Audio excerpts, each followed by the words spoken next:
At our wedding, my wife raised her glass and said, "This dance is for the man I've secretly loved for 10 years. She walked past me and stopped in front of my brother. The room applauded until I asked my father one question. Then my wife went pale and my brother collapsed. The champagne glass felt cold in my hand when Sarah stood up. My wife of exactly 47 minutes raised her glass, smiled at the 200 guests filling the Riverside ballroom, and said the words that were supposed to end me. This dance is for the man I've secretly loved for 10 years. Then she walked past me. Her white dress, the one we'd spent 3 months choosing, the one that cost $4,200, brushed against my shoulder as she moved. She stopped in front of my brother, Derek. He stood up slowly, that cocky smile spreading across his face. The same smile I'd seen my entire life whenever he won something, took something, stole something that was mine. Sarah took his hand. The room held its breath for exactly 2 seconds. Then someone started clapping. Aunt Margaret, probably. She always clapped at weddings. Others joined in, tentative at first, then louder. A few people laughed, that nervous laugh people do when they're not sure what's happening but don't want to seem confused. "How sweet," someone said. "What a beautiful moment," another voice added. They thought it was planned, a touching tribute to family, a sister-in-law honoring her new brother-in-law with a dance. They had no idea. Sarah and Derek walked to the dance floor. The DJ, a guy named Marcus we'd paid $1,800, started playing Unchained Melody, slow, romantic, the kind of song you play for lovers. My best man, Josh, leaned over. His voice was barely a whisper. "Dude, what the hell is happening?" I didn't answer, because 3 weeks ago I'd found the texts. I wasn't supposed to see them. Sarah had been in the shower. Her phone was on the kitchen counter, face up, charging. A text came through. I glanced at it. Habit. We'd been together for 4 years. Engaged for 1. We looked at each other's phones all the time. The message was from D. "Can't wait for tonight. Meet me at the usual place at 8. Something about it felt wrong. The usual place. Sarah didn't have usual places with anyone named D, at least not that I knew about. I picked up the phone. Her passcode was my birthday, 0614. She'd never hidden anything from me, or so I thought. I opened the messages. There were hundreds, months of them, years, maybe. "I wish it was you I was marrying. 10 years we've hidden this. I'm so tired of pretending. After the wedding, we'll figure it out. Just play along for now. Once you're legally married to him, we can make our move." My hands went numb. I scrolled up and up and up. The messages went back 4 years, 5, 6, photos, hotel receipts, inside jokes, plans, all between Sarah and someone saved in her phone as D. I clicked on the contact info. Derek Henderson, my brother. I'd known Derek my entire life, obviously. He was older by 3 years, popular in high school, quarterback, prom king, the guy everyone liked. I was the younger brother, the quiet one, the one who studied while Derek partied, the one who got decent grades while Derek got scholarships and offers and everything handed to him. Our parents loved us both. But Derek was special, golden. When I brought Sarah home for the first time 6 years ago, Derek was there. Thanksgiving dinner. The whole family gathered around the table. Sarah and I had been dating for 2 months. I was nervous. Wanted her to like my family. Wanted them to like her. Derek shook her hand, smiled. "Welcome to the circus." She laughed. They talked for hours that night about music, movies, college. Derek had just graduated from state. Sarah was finishing her degree in marketing. I remember feeling happy, relieved. My girlfriend and my brother were getting along. I had no idea they'd already met. No idea they'd been sleeping together for 4 years before I even knew her name. The text told the whole story. Sarah had met Derek at a party 7 years ago. They'd hooked up, started dating, if you could call it that. It was mostly physical. Hotel rooms, his apartment when his roommate was gone, her place, anywhere they could hide. But Derek didn't want a relationship. He wanted freedom, fun, no commitment. So Sarah waited. And then, one Thanksgiving, Derek brought her home as his younger brother's girlfriend. According to the texts, it was Derek's idea. "This is perfect. You date him for a while. Get serious. He'll marry you. He's the type. Once you're set up, secure, we can figure out our thing on the side." She'd agreed. She'd met me deliberately. At a coffee shop Derek told her I frequented. She'd accidentally spilled her drink near my table. I'd helped her clean it up. We'd started talking. 3 dates later, I was in love. Apparently, so was she, just not with me. I spent 3 weeks reading those messages. Every night after Sarah fell asleep,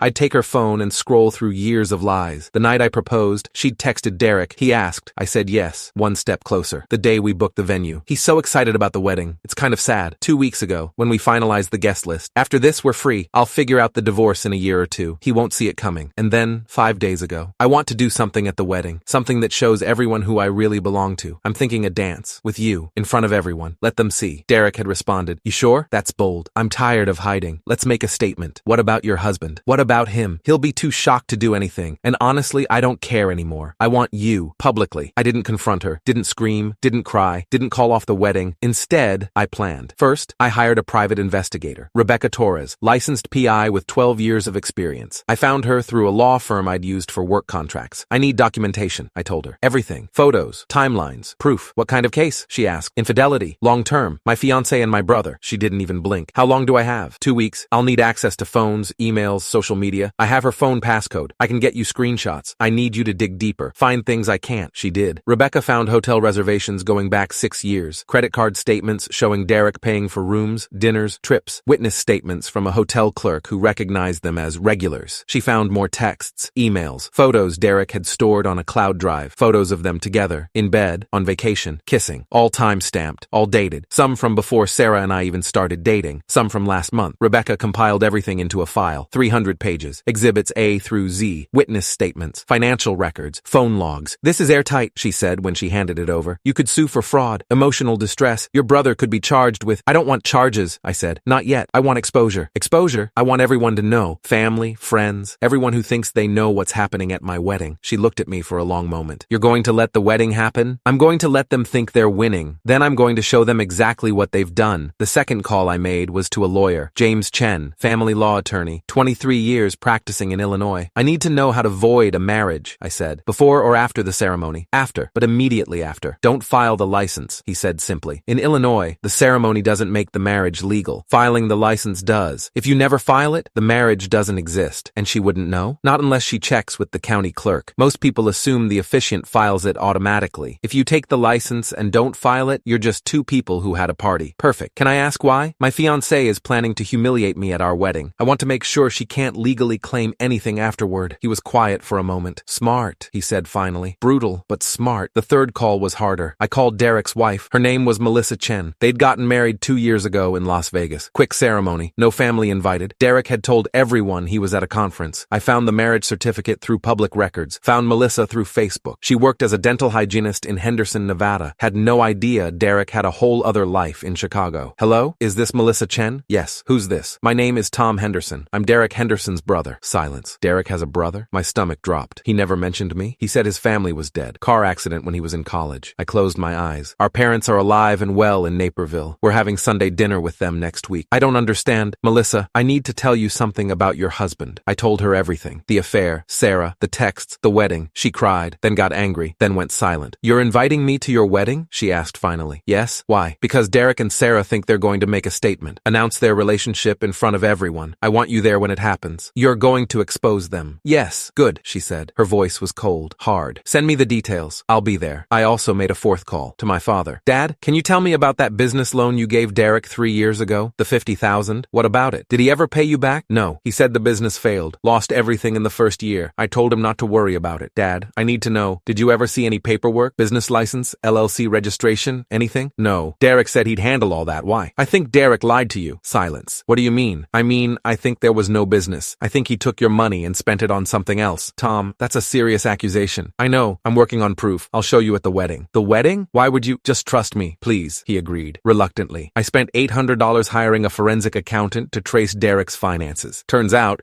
Dad's $50,000 went straight into Derek's personal account. From there, it was spent on $18,000 in hotel rooms, $12,000 in flights and vacation rentals, $8,000 in jewelry, $7,000 in restaurant charges, $5,000 in miscellaneous retail. All of it spent within 18 months. None of it on any business. The accountant provided a detailed report. Line-by-line breakdown, bank statements, credit card records, every receipt told a story. The jewelry? Purchased 3 months before Sarah and I got engaged. A bracelet, matching earrings. I'd never seen Sarah wear them. The hotels? All the same 3 locations. Downtown Chicago. Always weekend stays. Always charged to Derek's card. The flights? 2 trips to Miami, 1 to Cancun, 1 to San Diego. Sarah had told me she was at work conferences for all of those. I had the proof, all of it, documented, notarized, undeniable. The wedding day arrived. Sarah was beautiful. She always was. Her dress fit perfectly. Hair swept up. Makeup flawless. She looked like a bride who was genuinely in love. When she walked down the aisle, I almost believed it myself. Almost. The ceremony was short. Standard vows. I'd written my own. Something about trust and honesty and forever. Sarah cried when I said them. Real tears. I wondered if she felt guilty or if she was just a really good actress. We signed the marriage license in front of the officiant. Sarah's hand was shaking. Nervous? I asked. Happy, she said. So happy. I folded the license carefully and put it in my jacket pocket. I'd give it to my lawyer tomorrow. Unfiled. Voided. Sarah would never be my wife. The reception started at 6 p.m. 200 guests. Open bar. String quartet. Everything we'd planned for months. Sarah worked the room like a politician. Smiling, hugging, posing for photos. Derek Derek sat at the family table, drinking whiskey, watching her. My mother sat next to him, talking about something. Derek wasn't listening. His eyes followed Sarah everywhere. At 7:30 p.m., dinner was served. At 8:15 p.m., the toasts began. Josh went first. Funny speech about how we met in college, how I'd tutored him through calculus, how Sarah was way out of my league but somehow said yes anyway. Everyone laughed. Then it was time for the bride's speech. Sarah stood up, grabbed her champagne glass, looked around the room. "I want to thank everyone for being here," she said. Her voice was clear, confident. "This day means everything to me." She looked at me, smiled. "Tom, you've been wonderful, patient, kind, supportive." I smiled back, raised my glass. "But there's something I need to say, something I've kept hidden for too long." The room went quiet. "This dance," she gestured to the empty dance floor, "is for the man I've secretly loved for 10 years. Then she walked past me, stopped in front of Derek. I let her take his hand, let them walk to the dance floor, let the music start, let them sway together while 200 people watched, confused at first, then charmed. "How sweet," Aunt Margaret said. My mother looked at me, concerned. "Tom, are you okay with this?" "Absolutely," I said. "Just give it a minute." Josh leaned over. "Dude, what the hell? Trust me." The song hit the first chorus. Derek's hand was on Sarah's waist. She was smiling up at him. I picked up the microphone. "Beautiful dance," I said. My voice carried across the ballroom, really touching. Sarah's smile faltered, just slightly. Derek looked over, still smiling, still cocky. "Actually," I continued, "since we're sharing secrets tonight, I have one too." The room went silent. "Dad," I turned to where my father sat. "Do you remember that business loan Derek asked you for 3 years ago? The one for $50,000? My father looked confused. "Of course. Why? Did he ever pay you back?" Dad's face darkened. "No, he said the business failed, lost everything." "Interesting." I nodded slowly. "Because I have the bank records showing that business never existed." The music stopped. The room went absolutely still. Derek's face drained of color. "What are you doing?" he said. His voice cracked. "I'm sharing," I said pleasantly, "like you and Sarah have been sharing. For 10 years. Gasps rippled through the crowd. Sarah's hand flew to her mouth. "The $50,000 Dad gave you," I continued. "You spent it on hotel rooms, trips, jewelry for Sarah, all while she was dating me, engaged to me, planning to marry me." I pulled out my phone, connected it to the projector we'd used for the wedding slideshow earlier. I have every receipt, every text message, every lie. The screen behind me lit up. Text messages, hundreds of them. "I can't wait to be with you for real. He'll never suspect anything. After the wedding, we'll figure out how to tell him. Or not. Maybe we just keep this going." My mother stood up, her hand over her heart. "Derek, is this true?" Derek couldn't speak. Sarah was frozen, staring at the screen. "But that's not even the best part," I said. "Sarah, do you want to tell everyone? Or should I?" "Please," she whispered. "Please stop. Stop." "But we're just getting to the good part." I advanced the slideshow. A marriage certificate appeared on screen. Derek Henderson and Melissa Chen, married in Las Vegas 2 years ago. Derek got married, I said, 2 years ago, to a woman named Melissa. They're still married, which means, Sarah, he was never going to leave her for you. Sarah spun toward Derek. "You're married?" Derek stammered. "I was going to tell you." "When?" Sarah shrieked. "When were you going to tell me?" "So let me get this straight," I said, my voice cutting through the chaos. "Sarah's been sleeping with Derek for 10 years. Derek's been lying to his wife Melissa for 2 years. Derek stole $50,000 from our father. And Sarah thought tonight, at our wedding, was the perfect time to announce their secret love." The room exploded. My mother was screaming at Derek. My father stood up, face red, veins bulging in his neck. Sarah was crying, ugly, heaving sobs. And then someone started walking from the back of the room. Melissa, I'd saved her a seat, made sure she had a good view. She moved through the crowd like a shark. Sarah saw her coming. "Who is that?" "That," I said, "is Derek's wife." Melissa stopped in front of Derek. He looked up at her, eyes wide, terrified. She slapped him. The sound echoed through the ballroom. "We're done," she said coldly. "My lawyer will contact you tomorrow." She turned to me. "Thank you for inviting me." Then she walked out. The room was chaos. Derek collapsed into a chair, head in his hands. Sarah grabbed my arm. You've known this whole time. For 3 weeks, I confirmed. "Why didn't you say something?" "Because I wanted everyone to see who you really are. Both of you." "Tom," my mother rushed over. "I'm so sorry. I had no idea." "I know, Mom." My father was standing over Derek. "You have until Monday to figure out how you're paying me back, or I'm pressing charges." "Dad, I don't care. Sell your car, take out a loan,